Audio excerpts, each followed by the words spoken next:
नमस्ते दोस्तों and welcome back to another buyers guide video. आज की वीडियो के अंदर हम ऑडी Q7 के बारे में बात करेंगे। इस गाड़ी के अंदर क्या क्या प्रॉब्लम्स आ सकती हैं और कौन सा मॉडल ईयर ठीक रहेगा और कौन सा इंजन सबसे बेस्ट रहता है फॉर रिलायबिलिटी। तो अगर आप भी एक ऑडी Q7 देख रहे हो इस जनरेशन की तो इस वीडियो को एंड तक देखना। तो without wasting any time video को शुरू करते हैं।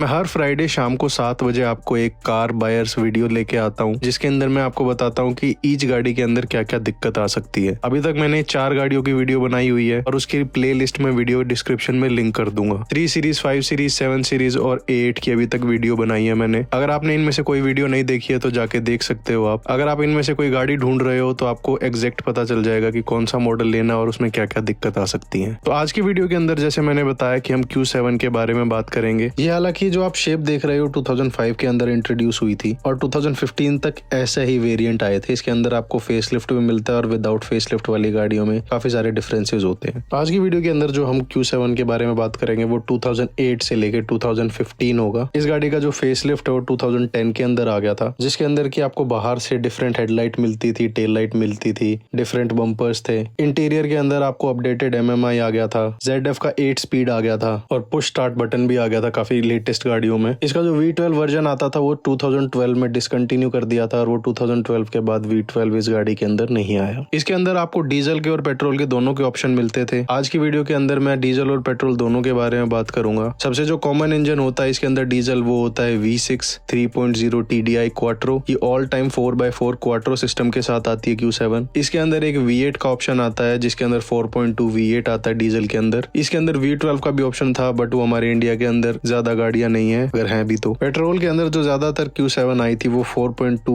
FSI के अंदर आई थी जो कि पेट्रोल वर्जन होता है। इस गाड़ी के अंदर स्टार्टिंग में 6 स्पीड ऑटोमेटिक आते थे, उसके बाद 8 स्पीड ऑटोमेटिक आते थे 2015 तक। 2011 वाली जो गाड़ियां हैं उसके ऑनवर्ड जितनी भी गाड़ियां बनी थी सबके अंदर 8 स्पीड ऑटोमेटिक आता है और 2011 से जो पुरानी Q7 है उसके अंदर 6 स्पीड ऑटोमेटिक आता है। तो इसका जो व्हील बेस होता है वो होता है 3002 मिलीमीटर, लेंथ इसकी होती है 5085 मिलीमीटर, विड्थ इसकी होती है 1984 मिलीमीटर और इसकी जो हाइट है वो 1737 मिलीमीटर होती है। इसका जो वेट होता है वो डिपेंड कर सकता है बट अराउंड 2600 किलोग्राम की ये गाड़ी होती है तो थोड़ी हैवी साइड पर होती है। तो ये ऑडी ग्रुप की गाड़ी है तो जो पोर्शे कायन थी या वॉक्सवैगन की टोरैग आती थी ये उसी प्लेटफॉर्म पर बिल्ट हुई थी। तो इसके अंदर आप बहुत पार्ट शेयरिंग देखोगे पोर्शे कायन के इंजन से, वॉक्सवैगन टोरैग के इंजन से। उसके अंदर जो V6 आता है इन तीनों गाड़ियों में वो सेम है, V8 भी सेम है और काफी सारे और कंपोनेंट्स भी सेम है। तो सबसे पहले बात करते हैं 2008 से लेके 2010 या 11 की जो गाड़ियां हैं। बेसिकली 2010 के अंदर अनाउंस हो गया था इसका फेसलिफ्ट बट 2011 से आने लगा था वो। तो 2008 से 2010 के एंड तक या 11 की स्टार्टिंग तक हम प्री फेसलिफ्ट वाली गाड़ियों के बारे में बात करेंगे और 2011 से लेके 2015 तक फेसलिफ्ट वाली गाड़ियां होती थी। तो सबसे पहले 2008 से लेके 2011 वाली गाड़ियां के बारे में बात करेंगे। सबसे पहले आ जाते हैं ट्रांसमिशन पर। तो ट्रांसमिशन इसके अंदर होता है ZF का 6 स्पीड ऑटोमेटिक। ZF एक ब्रांड है जो कि गियर बॉक्स बनाता है या मैन्युफैक्चरर है जो इन सब गाड़ियों में जैसे ऑडी, BMW, मर्सिडीज इसके गियर बॉक्स बनाता है और आज तक भी जो लेटेस्ट गाड़ियां आ रही हैं ऑडी, मर्सिडीज, BMW की उन सब के अंदर भी ZF के नए वाले गियर बॉक्स यूज हो रहे हैं। तो ये जो ZF का 6 स्पीड गियर बॉक्स है ये बहुत सारी ऑटोमेटिक गाड़ियों में आता है इस जनरेशन की। अगर हम BMW की बात करें तो BMW E90 7 सीरीज जो प्री फेसलिफ्ट है उसके अंदर भी आता है, जैगुआर के अंदर भी आता है। तो बहुत सारी गाड़ियां हैं।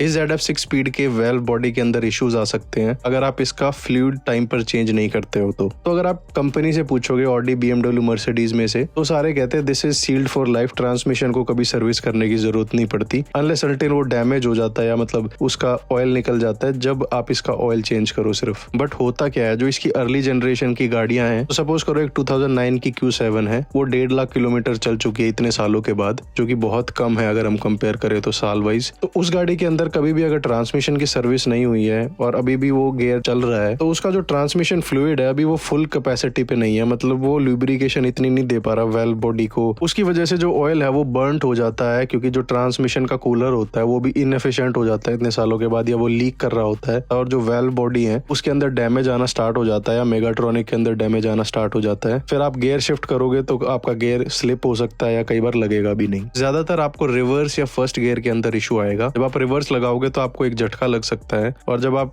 डी में भी पुश करोगे पार्क से या न्यूट्रल से या रिवर्स से, जब भी आपको एक झटका लग सकता है। तो अगर आप रिवर्स से या पार्क से न्यूट्रल से ड्राइव करते हो तो भी आपको झटका लग सकता है फर्स्ट गियर में, और ओवरऑल जो गियर शिफ्टिंग का एक्सपीरियंस है वो थोड़ा हार्श हो गया होगा, ज्यादा फील होने लगेगा। तो अगर आप कोई Q7 देख रहे हो जिसके गियर में दिक्कत है तो उसको सबसे पहले सर्विस करना चाहिए। ऑडी की कुछ गाड़ियों के अंदर आपको मेटल का पैन मिलता है और कुछ गाड़ियों के अंदर आपको प्लास्टिक का पैन मिलता है। अर्लियर जो ZF के 6 स्पीड है उसके अंदर आपको हो सकता है मेटल का पैन मिले, तो उसका मतलब होता है कि फिल्टर अंदर है। और अगर आपको ट्रांसमिशन पर प्लास्टिक का पैन मिल रहा है तो फिल्टर और पैन एक ही साथ चेंज होता है। तो ZF 6 स्पीड और 8 स्पीड दोनों के अंदर ही आपको या तो मेटल का पैन मिल सकता है या फिर प्लास्टिक का पैन मिल सकता है, पर गियर बॉक्स सेम होते हैं। ये जो मैं आपको वीडियो दिखा रहा हूँ ये ऑडी A8 का ट्रांसमिशन ZF का 8 स्पीड है, और इसके अंदर आपको मेटल का पैन मिलता है। अंदर आपको एक डिफरेंट फिल्टर मिलता है और आपको इसको भी चेंज करना होता है, गैस किट को भी चेंज करना होता है। ये जो आप यहाँ पर पैन देख रहे हो ये ZF का 6 स्पीड है एक BMW E90 के अंदर। इसके ऊपर भी लिखा हुआ है कि सील्ड फॉर लाइफ टाइम है, बट इसको भी रिप्लेस करना बहुत जरूरी होता है। क्या है कि जो ट्रांसमिशन का फ्लूइड है वो थोड़ा महंगा होता है और उसका कलर भी थोड़ा डिफरेंट होता है। ऐसा होता है एक ब्रांड न्यू ZF का 6 स्पीड का ऑयल, और अगर जो पुराना ऑयल मैं दिखाऊं इस पैन के अंदर से जो हमने रिमूव किया था वो कुछ ऐसा होता है। ट्रांसमिशन ऑयल है चेंज होने वाला है क्योंकि ये खराब हो चुका है ओवर द ईयर्स। 2012 मॉडल थी और इसका अभी तक ट्रांसमिशन की सर्विस नहीं हुई थी। इस गाड़ी के अंदर ऐसी कोई ट्रांसमिशन में दिक्कत नहीं थी, बट हल्का सा फील होता था डी में लगाते थे या आर में लगाते थे रिवर्स में, तो हल्का जर्क था ऑटोमेटिक ट्रांसमिशन में। बट रिप्लेस करने के बाद वो बिल्कुल ठीक हो गया है और अब इस ट्रांसमिशन को ज्यादा लाइफ मिल सकती है और ये ज्यादा टाइम तक चल सकता है। तो गाड़ी को लेते ही सबसे पहले ट्रांसमिशन की सर्विस करवाओ। अगर आपको पता नहीं है, रिकॉर्ड नहीं है कि कब चेंज हुआ है नहीं हुआ, डीलर या इंडिविजुअल कह रहा है कि कभी हुआ था कुछ साल पहले, तो 20-25 हजार से आप लाखों का फायदा कर सकते हो। अगर आप इसको अभी सर्विस नहीं कराते हो तो बाद में ट्रांसमिशन यूज ढूंढना पड़ेगा, लाख 1.5 लाख का कोई यूज यूनिट मिलेगा, TCM को कोड करना पड़ेगा, तो बहुत सारे हैसल हो जाते हैं। आप कोई भी ट्रांसमिशन लेके इसके अंदर नहीं लगा सकते हो, वो काम ही नहीं करेगा। ट्रांसमिशन को कोड करना पड़ता है या फिर पुराने TCM को इसके अंदर इंस्टॉल करना पड़ता है। पुराने ऑयल की वजह से कई बार जो मेगाट्रॉनिक है वो भी खराब हो जाता है। तो इस सब को ठीक करने के लिए सिर्फ आपको सिंपल सा काम करना है जो कि ट्रांसमिशन सर्विस होती है। और अगर आप गाड़ी को लंबे टाइम तक रख रहे हो तो भी मैं आपको बता देता हूँ कि आपको हर 5 साल के अंदर या फिर 80,000 किलोमीटर पर जो भी चीज पहले आए आपको ट्रांसमिशन की सर्विस मेंटेन रखनी है, और उसके बाद आपको कोई ऐसा सच दिक्कत नहीं आती ट्रांसमिशन में। अगर आपकी गाड़ी के अंदर मेटल का पैन है वो रिमूव करते हो तो इसके ऊपर जो फिल्टर है वो आराम से निकालना। कई बार क्या होता है इस फिल्टर के ऊपर एक ओरिंग होती है और वो निकालने के बाद कई बार ध्यान नहीं करते हो आप, वो ओरिंग ऊपर फंसी रह सकती है या फिर अटक जाती है। तो देख सकते हो नए और पुराने जो फिल्टर के ऊपर एक ओरिंग नहीं है। अगर हम नया फिल्टर एज इट इज लगा देते तो वो लीक करता और काफी सारी दिक्कत हो सकती थी। तो अगर आप पुराना पार्ट निकाल रहे हो तो हमेशा कंपेयर करो उसको नए के साथ, और फिर सबसे पहले जो फंसी हुई ओरिंग है उसको निकाल कर दोबारा जो नया फिल्टर है उसको इंस्टॉल करेंगे। Q7 के अंदर प्री फेस लिफ्ट या फेस लिफ्ट के अंदर दोनों के अंदर आपको इस टाइप का गियर मिलता है। आपको फिजिकली मूव करना पड़ता है आगे पीछे, इलेक्ट्रॉनिक नहीं करता जैसे कि BMW के अंदर होता है। तो इसके ऊपर एक केबल लगी होती है जो अटैच्ड होती है हमारे ट्रांसमिशन तक। ये केबल कई बार स्ट्रेच हो जाती है तो आप डी में लगाओगे तो हो सकता है वो डी में ना लगे, न्यूट्रल में ही रह जाए। अगर ऐसा कुछ हो रहा है तो इसके गियर में दिक्कत नहीं है। सबसे पहले इसकी जो ट्रांसमिशन वायर है उसको चेक करो, शिफ्टर से लेके जो हमारे ट्रांसमिशन तक कनेक्टेड होती है वो स्ट्रेच हो चुकी है, इसकी वजह से गियर नहीं लग रहा। इस चीज का भी ध्यान रखना है आपको इस गियर बॉक्स में। ZF का जो 6 स्पीड का फिल प्रोसीजर होता है या फिर ट्रांसमिशन की सर्विस है वो भी थोड़ी कॉम्प्लिकेटेड होती है हमारे नॉर्मल गियर बॉक्स से, तो उसके लिए भी मैं नीचे स्टेप बाय स्टेप वीडियो डाल दूंगा कि कैसे रिप्लेस करते हैं ऑयल और फिल्टर। क्या होता है कि आपको एक बार तो कोल्ड फिल करना होता है, उसके बाद गाड़ी को स्टार्ट करना होता है, ट्रांसमिशन का बोल्ट निकालना होता है, उसके बाद और ऑयल ऐड करना होता है और फिर दोबारा चेक करना होता है। तो थोड़ा सा कॉम्प्लिकेटेड होता है हमारे सिंपल ट्रांसमिशन सर्विस से।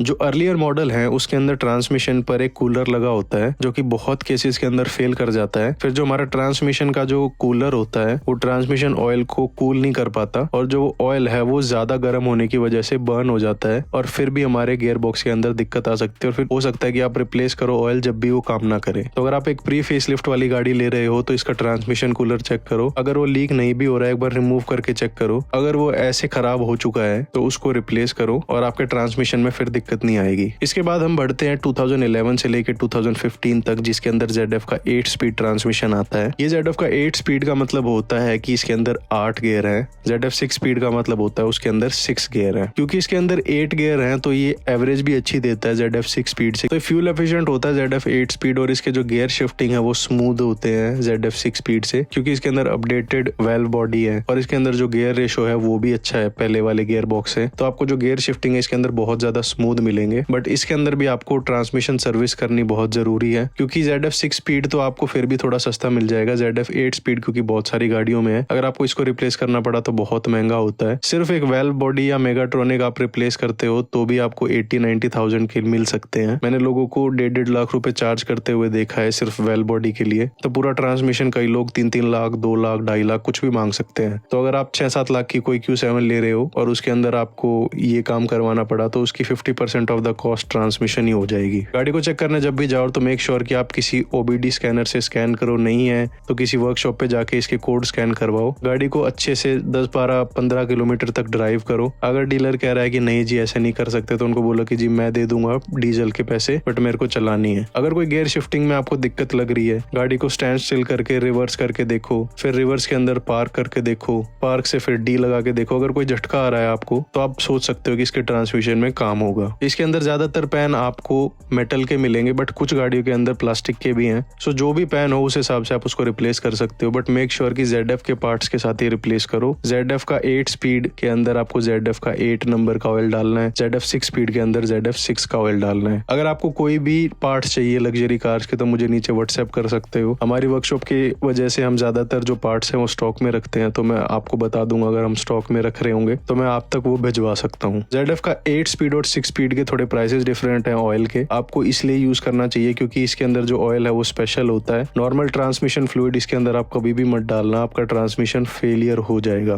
क्योंकि इसको ज्यादा लुब्रिकेशन की जरूरत होती है हमारे नॉर्मल ऑटोमेटिक ट्रांसमिशन से। जैसे CVT के अंदर नॉर्मल ऑयल डलता है, इस गाड़ी के लिए आपको सिर्फ ZF के ही ऑयल यूज करने हैं। हमने अभी रिसेंटली एक भाई तक ट्रांसमिशन का ऑयल भिजवाया है, तो इस गाड़ी के अंदर भी आपको अगर ट्रांसमिशन सर्विस कैसे करते हैं ZF 8 स्पीड पर, उसके ऊपर भी मैंने एक वीडियो बनाई हुई है जो मैं यहाँ पर लिंक कर दूंगा। ये मैंने शो किया एक Audi A8 पर, बट Q7 का भी जो ट्रांसमिशन है वो सेम है और जो इंजन है वो भी A8 और Q7 का सेम है। सिर्फ 4x4 जो लगता है वो फर्क होता है। इंजन ब्लॉक और जो ऊपर का इंजन है वो बिल्कुल सेम है। फेसलिफ्ट वाली गाड़ियां उसके ट्रांसमिशन में ज्यादा कोई दिक्कत नहीं आती, सिर्फ सर्विस करके आप इसको ठीक कर सकते हो। प्री फेसलिफ्ट वाली के अंदर ट्रांसमिशन कूलर की दिक्कत थी, उसकी दिक्कत इस गाड़ी के अंदर नहीं है। और वेल्व बॉडी भी ज्यादा खराब नहीं होती इस ट्रांसमिशन की। ज्यादातर जो वेल्व बॉडी खराब हो रही है वो ZF 6 स्पीड की हो रही है। अगर 8 स्पीड की होती है तो वो बहुत ज्यादा नेग्लेक्टेड गाड़ी की होगी या बहुत हाई माइलेज की होगी जिसके अंदर की ट्रांसमिशन सर्विस कभी नहीं हुई। ट्रांसमिशन के बाद आ जाते हैं इसके इंजन पर। सबसे पहले मैं स्टार्ट करता हूँ डीजल इंजन से। सबसे कॉमन जो आपको Q7 मिलेगी वो होती है 3.0 TDI इंजन। फेसलिफ्ट के अंदर 2011 के बाद ज्यादातर ये वाली गाड़ियां बिकी है। ये इंजन आपको प्री फेसलिफ्ट वाली गाड़ियों में मिलते हैं, बट वो इसका पुराना वर्जन होता था। इसका अपडेटेड वर्जन 2011 ऑनवर्ड्स आने लग गया था। पुराने और नए इंजन के अंदर आप इंजन कवर से फर्क लगा सकते हो। ये होता है पुराना इंजन और ये होता है अपडेटेड वर्जन। सबसे ज्यादा जो कॉमन दिक्कत हो रही है इस गाड़ी के अंदर, जिसके अंदर की आपकी गाड़ी ज्यादा स्मोक करेगी, पिकअप नहीं उठाएगी, वो हो सकती है EGR की, इंटरकूलर की और मैनिफोल्ड की। DPF इसके इतने ज्यादा क्लॉग नहीं होते, तो EGR, मैनिफोल्ड इन सबको रिमूव करके क्लीन करना पड़ता है, इंटरकूलर को भी। इसी टाइम पर इस गाड़ी के अंदर एक वैली ऑफ डेथ नाम के बहुत ज्यादा फेमस टॉपिक है। वैली ऑफ डेथ का मतलब क्या होता है कि जो इंजन है ये V6 है, तो 3 सिलेंडर एक साइड है, 3 सिलेंडर एक साइड है। जो इसकी सेंटर पैन है उसके अंदर आपको ऑयल कूलर मिलता है। ऑयल कूलर के पीछे आपको 2 ऐसी कूलेंट की एल्बोज मिलती है। तो होता क्या है कि विद टाइम जो ऑयल कूलर है वो खराब हो जाता है या लीक करने लगता है। फिर उससे क्या होगा कि ऑयल और कूलेंट मिक्स हो जाएगा और गाड़ी अगर आप ऐसे ही चलाओगे तो आपका इंजन सीज हो जाएगा। सबसे ज्यादा जो कॉमन ऑयल लीक होती है वो ऑयल कूलर की होती है इस गाड़ी के अंदर। ऑयल कूलर और जो कूलेंट लीक है वो साथ साथ हो जाती है, क्योंकि ऑयल कूलर के साथ में ही कूलेंट की पाइप्स हैं। तो ये सारा ही बीच के अंदर रह जाता है और लोगों को पता ही नहीं चलता कि वो गाड़ी का ऑयल लीक हो रहा है या कूलेंट लीक हो रहा है या वो मिक्स हो रहा है, क्योंकि आपको नीचे फ्लोर पर कोई भी ड्रॉप्स नहीं दिखेंगी। इस वैली के अंदर इतनी जगह होती है कि कम से कम 2 लीटर इंजन ऑयल और कूलेंट यहाँ पर होगा तो आपको पता भी नहीं चलेगा। 2 से ज्यादा भी हो सकता है, बट 2 लीटर अगर होगा तो बिल्कुल पता नहीं चलेगा। वो धीरे धीरे इसके अंदर एक्यूमुलेट होता रहेगा। और अगर कहीं पर ऑयल खड़ा हो जाएगा तो ऑब्वियसली जो आसपास की चीजें वो डिग्रेड जल्दी होंगी, सील्स जल्दी खराब होंगी। ऐसे केस के अंदर जब आपका ऑयल कूलर फेल करता है, ऑयल कूलेंट मिक्स हो जाता है, तो गाड़ी ओवरहीट होगी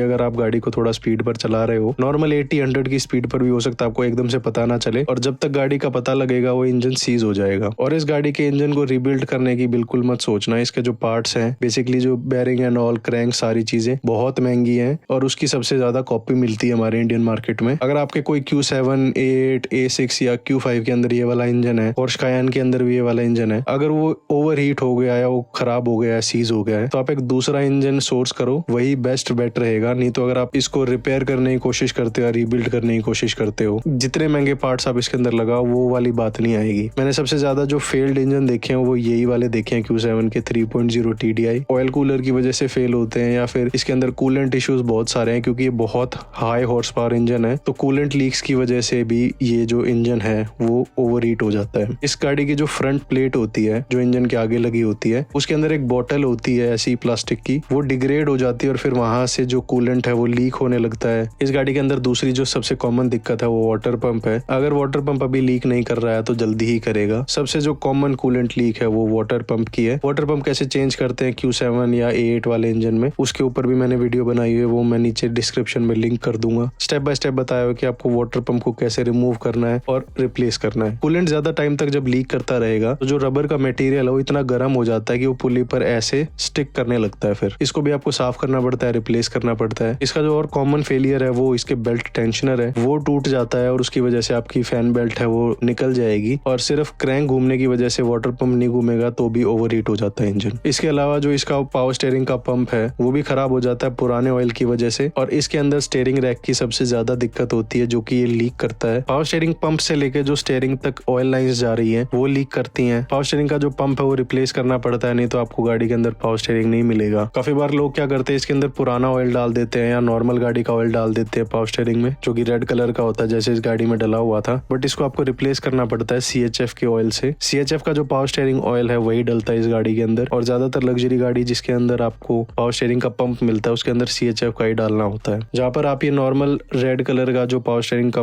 फ्लूइड होता है वो 200-300 रुपए का मिलता है, ये 1500-2000 रुपए की बोतल मिलती है। तो लोग सस्ते के चक्कर के अंदर ये पुराना ऑयल निकालते हैं और इसके अंदर नॉर्मल पावर स्टीयरिंग का फ्लूइड डाल देते हैं। फ्रंट की जब आप टाइमिंग प्लेट निकालते हो तो उसके साथ साथ उसके ऊपर एक सील होती है, वो भी रिमूव करनी पड़ती है और रिप्लेस करनी पड़ती है। वहां से भी इसकी जो ऑयल लीक है और कूलेंट लीक है वो बाहर निकलने लगती है ऐसे। इस गाड़ी के जो इंजेक्टर के ऊपर रिटर्न पाइप लगी होती है वो लीक कर सकती है और उसको रिप्लेस करना पड़ता है, नहीं तो गाड़ी आपकी प्रेशर नहीं बनाएगी और वहां से डीजल भी लीक होगा। इसके बाद जो वेल्व कवर है वो लीक कर सकते हैं, उनको भी रिप्लेस करना पड़ता है। जैसे मैंने पहले बताया इस गाड़ी के अंदर V6 इंजन है तो 3 सिलेंडर एक साइड है, 3 सिलेंडर एक साइड है, तो आपको 2 वेल्व कवर को रिमूव करके इसकी गैस्केट रिप्लेस करनी पड़ती है। ज्यादातर गाड़ियों में क्या है कि जब वेल्व कवर रिमूव कर रहे हो तो वेल्व कवर के साथ साथ आपको इंजेक्टर गैस्केट्स मिलती हैं, बट इस गाड़ी के अंदर आपको जो इंजेक्टर गैस्केट है वो इंडिविजुअल लेनी पड़ती है और वो थोड़ी प्लास्टिक के पीस होते हैं जिसको आपको प्रेस फिट करना पड़ता है। तो ये भी डिफरेंस है इसके अंदर। नॉर्मल वेल्व कवर या नॉर्मल गाड़ियों के अंदर ऐसे इंजेक्टर की सील्स नहीं आती। इस गाड़ी का जो टर्बो एक्चुएटर होता है वो फेल कर सकता है और फिर टर्बो अच्छे से काम नहीं करेगा, और उसके बाद जो है टर्बो फेलियर हो सकता है जब टर्बो एक्चुएटर ढंग से काम ना करे। तो इस गाड़ी का जो टर्बो है वो भी आपको लाख रुपए से ऊपर का मिलेगा और वो भी एक यूज्ड यूनिट होता है। टर्बो ज्यादा खराब होने की वजह से हर 100 किलोमीटर पे आपकी गाड़ी 1 लीटर इंजन ऑयल खा सकती है, उसकी वजह से फिर आप गाड़ी को ढंग से चला नहीं पाओगे, ऑब्वियस सी बात है। जो इश्यूज मैंने अभी बताए हैं वो ज्यादातर सेम है प्री फेस लिफ्ट और फेस लिफ्ट वाली गाड़ियों में। इसके बाद आ जाते हैं इसके 4.2 लीटर V8 डीजल इंजन पर। सबसे पहले बात करते हैं पुराने वाले इंजन पे जो 2008 से 2010 या स्टार्टिंग की 11 तक आया था, जो कि कुछ ऐसा दिखता है, और फेस लिफ्ट वाला जो V8 है वो कुछ ऐसा दिखता है। तो जो प्री फेस लिफ्ट वाले Q7 के इंजन है 4.2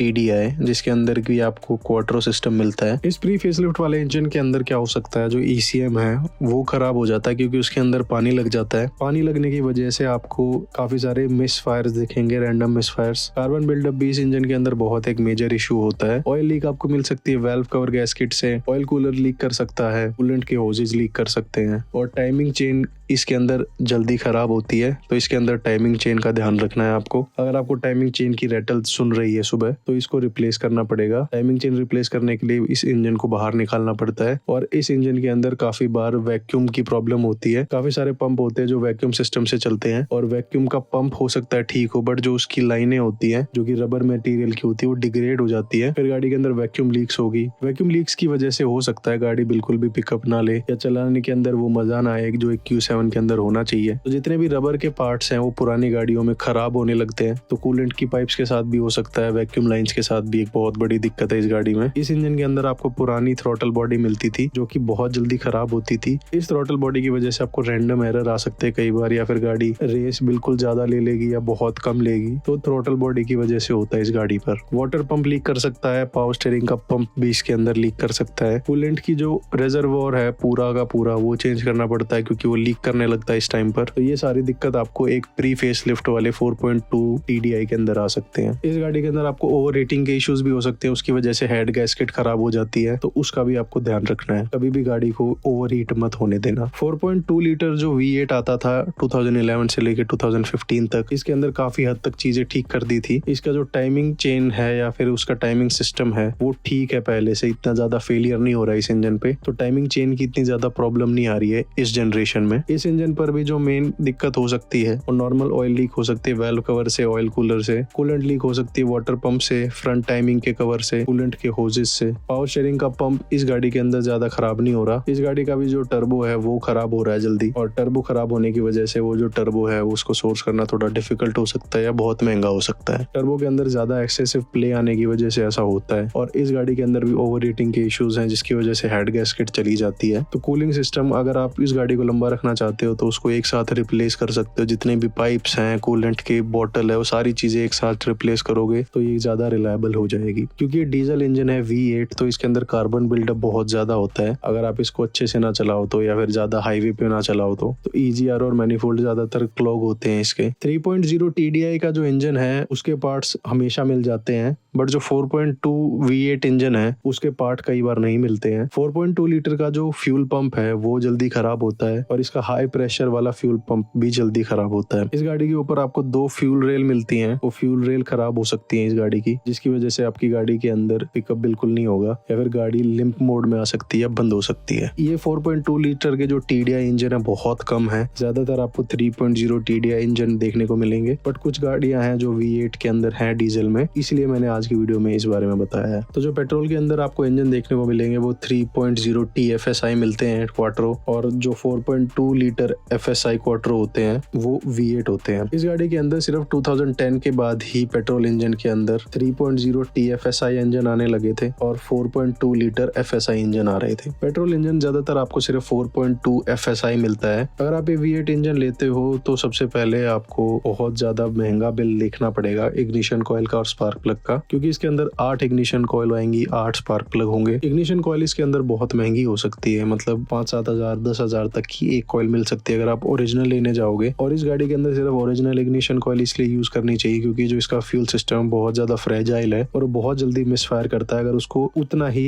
वोल्टेज ना मिल पाए तो इसके अंदर सिर्फ स्पार्क प्लग का और जो इग्निशन कॉइल का है उसका भी 60-70 हजार का खर्चा आ सकता है अगर आप ओरिजिनल पार्ट से इसको रिप्लेस करते हो। तो ज्यादातर जो Q7 ली गई थी वो सिर्फ डीजल इंजन में ली गई थी, और डीजल इंजन में भी 3.0 TDI सबसे कॉमन इंजन है जो हमारे इंडिया में आया था। इस 4.2 लीटर V8 के अंदर आपको टाइमिंग चेन के भी इश्यूज रह सकते हैं, क्योंकि क्या होता है ज्यादातर लोग इस गाड़ी को ज्यादा चलाते नहीं है और फिर सर्विस टाइम टू टाइम नहीं होती, तो जो टाइमिंग चेन है वो स्ट्रेच हो जाती है और उसकी वजह से फिर वो टूट जाती है। इस टाइमिंग चेन के अंदर जो गाइड है वो भी फेल हो रहे हैं, तो अगर आप एक पुरानी V8 लेते हो तो इसकी टाइमिंग चेन की सर्विस जरूर करना। अगर आप एक पुराने V8 एक्चुअली में रखने की सोच रहे हो, इग्निशन कॉइल और टाइमिंग चेन ये 2 चीजें सबसे पहले करानी है आपको। इसके अलावा जो कार्बन बिल्डअप की डीजल इंजन में प्रॉब्लम हो वो इसके अंदर नहीं आती। उसके बाद जो इसके इंजेक्टर हैं वो स्टिक कर सकते हैं, मतलब जो इंजेक्टर है वो कई बार क्या होता है कि अपने आप ही पूरा खुल जाता है और उसकी वजह से जो सिलेंडर है वो वॉश आउट हो जाएगा। इसके जो फ्यूल इंजेक्टर है पुराने होने के बाद उनको रिप्लेस करना पड़ता है, और वो फ्यूल इंजेक्टर बहुत महंगे हो सकते हैं, लाख रुपए तक का सेट पड़ सकता है अगर आप एक ओरिजिनल ऑडी के शोरूम से इसके इंजेक्टर लो तो, क्योंकि 8 सिलेंडर है तो 8 इंजेक्टर आते हैं। तो इसके अंदर आपको ये सारी चीजें देखने को मिलेंगी, और इंजेक्टर को भी आप ओरिजिनल इंजेक्टर बॉश के साथ ही रिप्लेस करना, नहीं तो इस गाड़ी के अंदर और भी रैंडम मिसफायर कोड्स आएंगे। तो ये सारी दिक्कतें आ सकती हैं दोनों ही इंजन के अंदर, प्री फेसलिफ्ट फेसलिफ्ट के अंदर। प्री फेसलिफ्ट के अंदर जो ECM है वो खराब हो सकता है। इसके अंदर डबल ओवरहेड कैम आते थे, तो जो कैम शाफ्ट हैं वो स्कोर कर सकते हैं और उसको भी रिप्लेस करना पड़ सकता है। इस V8 के अंदर आपको इलेक्ट्रिकल प्रॉब्लम्स भी ज्यादा आ सकती हैं। जो इंजन ऑयल कंजम्पशन है वो भी ज्यादा रहती है इसके अंदर। आप सर्विस का टाइम आएगा जब 1 लीटर हो सकता है आपको डालना पड़े, वो इंजन ऑयल की जो कंजम्पशन है वो हर इंजन के अंदर है। 3.0 जो TDI के प्री फेसलिफ्ट वाले इंजन है उसके अंदर भी है। फेसलिफ्ट वाले जो इंजन है 2011 से लेकर 2015 तक, उसके अंदर हाउएवर जो इंजन ऑयल कंजम्पशन है वो इतनी नहीं है। अगर अच्छा इंजन है, कम चला हुआ है, तो इंजन ऑयल कंजम्पशन उसके अंदर बहुत नेग्लिजिबल है। इंजन और ट्रांसमिशन के बाद अब आ जाते हैं इसके एयर सस्पेंशन पर। इस गाड़ी के अंदर आपको ऑल 4 कॉर्नर पर एयर सस्पेंशन मिलेगा। एयर सस्पेंशन का मतलब क्या होता है, जैसे हमारे नॉर्मल गाड़ी के अंदर हाइड्रोलिक सस्पेंशन होते हैं, एक स्प्रिंग होता है, एक शॉकर होता है, बट इस गाड़ी के अंदर क्योंकि हाइट कंट्रोल होता है, मतलब आप गाड़ी को रेज कर सकते हो और लोअर कर सकते हो, तो इस शॉकर के अंदर एयर होती है। एयर फिल हो जाती है तो ये शॉकर ऊपर हो जाता है, डिफ्लेट होती है तो गाड़ी नीचे हो जाती है। ये सिस्टम बहुत अच्छा काम करता है जब तक ये नया होता है, बट जैसे ही पुराने होने लगता है एयर बैग्स के अंदर लीक हो सकती है। लीक की वजह से आपकी गाड़ी ऐसे नीचे बैठ जाएगी। इसके बाद इसके एयर शॉकर को रिप्लेस करना पड़ता है। अगर आप कंपनी से इसका एयर सस्पेंशन बदलवाना चाहते हो तो सिंपल वो एक शॉकर चेंज नहीं करते, वो चारों शॉकर चेंज करते हैं, लाइन चेंज करते हैं, एयर पंप चेंज करते हैं, एयर कंप्रेसर की वाल्व को चेंज करते हैं। तो ये सारा सिस्टम चेंज होता है, जो कि अराउंड 5-6 लाख रुपए का हो सकता है कंपनी में। कंपनी के अलावा अगर आप ओरिजिनल शॉकर लेना चाहो तो भी लाख रुपए तक का आ सकता है ओरिजिनल शॉकर। आफ्टर मार्केट के अंदर आपको 50-60 हजार तक का भी एक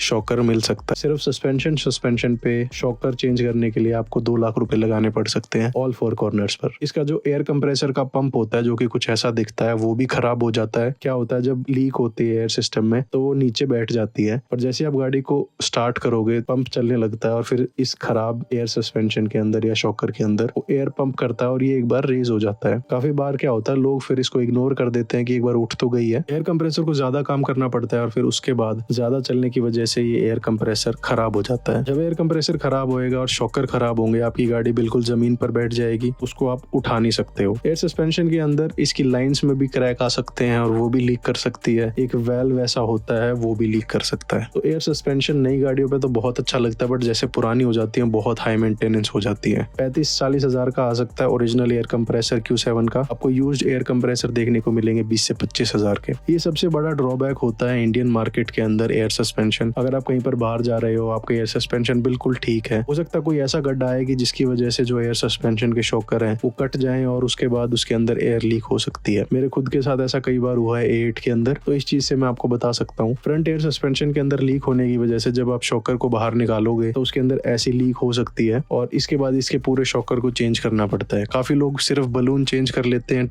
चाइनीज पार्ट से 20,000-25 हजार तक का, बट वो जल्दी खराब हो जाते हैं और वो मैं बिल्कुल रिकमेंड नहीं करूंगा। ज्यादातर फ्रंट सस्पेंशन के अंदर दिक्कत आती है एयर सस्पेंशन की, बट विद टाइम जो रियर सस्पेंशन है या शॉकर है वो भी खराब हो जाते हैं। तो अगर कोई 11-12 मॉडल की Q7 है, लाख किलोमीटर भी चली हुई है, 80 हजार चली हुई है, और उसके कभी भी एयर सस्पेंशन के शॉकर चेंज नहीं हुए, तो आई कैन अश्योर यू अगर आप उसको डेली ड्राइव करोगे तो जल्दी कोई ना कोई शॉकर चेंज करना पड़ेगा। अगर आप फ्रंट का कोई शॉकर रिप्लेस करते हो तो उनको पेयर में करो, दोनों रिलायबल हो जाएंगे, और उसके बाद फिर रियर का पेयर लगा सकते हो आप। इस एयर सस्पेंशन के शॉकर को बाहर निकालने के लिए बहुत सारी चीजें रिमूव करनी पड़ती है फ्रंट में, और रियर के अंदर भी ऐसा ही है। तो एयर सस्पेंशन का बहुत बड़ी दिक्कत है इस गाड़ी के अंदर, चाहे वो प्री फेसलिफ्ट हो, फेसलिफ्ट हो, हर एक के अंदर ये दिक्कत आती ही आती है। अगर आपको चेक करना है कि आपकी एयर सस्पेंशन के शॉकर ओरिजिनल है या नहीं, तो गाड़ी के जो शॉकर है वहां पर अगर आप चेक करोगे तो ऑडी का आपको सिंबल मिलेगा ऐसा, ये फेक भी लग जाते हैं। बट अगर आपकी गाड़ी 2015 मॉडल है, 14 मॉडल है, और आपको 2014 या 15 का स्टिकर दिख रहा है ऐसा, दैट मीन्स कि वो ओरिजिनल हो सकते हैं। 2014 का स्टिकर है, इसका मतलब 11 साल पुराने शॉकर हैं, तो इनको कभी ना कभी जल्द ही रिप्लेस करना पड़ेगा। तो ऐसे आप चेक कर सकते हो ईच इंडिविजुअल कॉर्नर पर, और आपको Q7 के अंदर आगे पीछे ऐसे ही एयर शॉकर मिलते हैं। अगर आपको फ्रंट एयर सस्पेंशन रिमूव करना है, Q7 का और A8 का ज्यादातर सेम होता है, तो मैं वो वीडियो डिस्क्रिप्शन में लिंक कर दूंगा। रियर सस्पेंशन को भी कैसे रिप्लेस करते हैं A8 पर, और Q7 पे थोड़ा बहुत सिमिलर है, तो उसका भी मैं वीडियो डिस्क्रिप्शन में लिंक डाल दूंगा। इसके अलावा जो सस्पेंशन में कंट्रोल आर्म्स होते हैं वो खराब हो जाते हैं। कंट्रोल आर्म्स आपको रिप्लेस करने पड़ते हैं, अपर एंड लोअर, और यूजुअली ये गाड़ी भारी है तो हर 30-40 हजार किलोमीटर के बाद लोअर कंट्रोल आर्म के बुश खराब हो जाते हैं। तो हो सकता है आपको बुश चेंज ना करने पड़े, पूरा कंट्रोल आर्म चेंज करना पड़े, क्योंकि जो बुश है वो भी बहुत महंगे आते हैं। इतने का आपको कंट्रोल आर्म मिल जाता है, तो ज्यादातर लोग कंट्रोल आर्म ही चेंज कर देते हैं। ब्रेक्स और रोटर्स इसके ज्यादा खराब नहीं हो रहे हैं। ब्रेक डिस्क और रोटर इस गाड़ी के बहुत ठीक है, लास्ट कर जाते हैं 1 लाख किलोमीटर तक बहुत इजीली। इसके अंदर आपको ब्रेम्बो ब्रेक्स मिलते हैं कंपनी से, जो इसका डिस्क होता है बहुत बड़ा होता है, तो स्टॉपिंग पावर अच्छी है इस गाड़ी की। ब्रेक पैड हो सकता है आपको हर 20-25 हजार किलोमीटर पर चेंज करने पड़े। इसके अंदर आप टेक्स्टार के ब्रेक पैड्स यूज कर सकते हो या ब्रेम्बो के ब्रेक्स यूज कर सकते हो। इस गाड़ी का ABS का मॉड्यूल खराब हो रहा है, वो भी रिप्लेस करना पड़ता है आपको। ABS की लाइट आ सकती है अंदर, और फिर आपका एंटी लॉक ब्रेकिंग सिस्टम काम नहीं करेगा, और उसको रिप्लेस करने के बाद आपको इसको कोड भी करना पड़ता है, तो वो अराउंड 60-70 हजार का खर्चा और हो सकता है सिर्फ ABS मॉड्यूल के लिए। 50-60 हजार के नॉर्मल ABS मॉड्यूल मिल रहे हैं इस गाड़ी के, और ये भी मैं सेकंड हैंड पार्ट की बता रहा हूँ, नया पार्ट नहीं है। फेसलिफ्ट वाली जो गाड़ी है उसके अंदर आगे LED आ गई थी ऐसी, तो ये थोड़ी अच्छी लगती है पुराने वाले वर्जन से अगर हम कंपेयर करें तो। इस गाड़ी के अंदर आपको 3 सनरूफ मिलती हैं। अगर आप इंटीरियर में देखोगे बॉश का म्यूजिक सिस्टम मिलता है, और अपडेटेड MMI भी मिलता है जो A8 के अंदर भी आता है 2011 के बाद। ये फुल साइज 7 सीटर SUV है, और बहुत ज्यादा लेग रूम है इस गाड़ी के अंदर। इस गाड़ी का जो इंटीरियर है वो भी ज्यादा खराब नहीं हो रहा। इसका हेडलाइनर आपको रिप्लेस करना पड़ता है कुछ सालों के बाद अगर वो सैग हो रहा है तो, बट जो लेदर की क्वालिटी है वो बहुत ठीक है, उसको रिप्लेस करने की जरूरत नहीं पड़ती। इस गाड़ी के अंदर इलेक्ट्रिक टेलगेट की प्रॉब्लम हो सकती है, हो सकता है वो काम ना करे, उसके अंदर आपको इसके शॉकर रिप्लेस करने पड़ते हैं। इसके अलावा जो इसका मीटर है, इंस्ट्रूमेंट क्लस्टर जिसको बोलते हैं, उसके अंदर प्रॉब्लम्स आ सकती है। जो पुराने वाले वर्जन्स हैं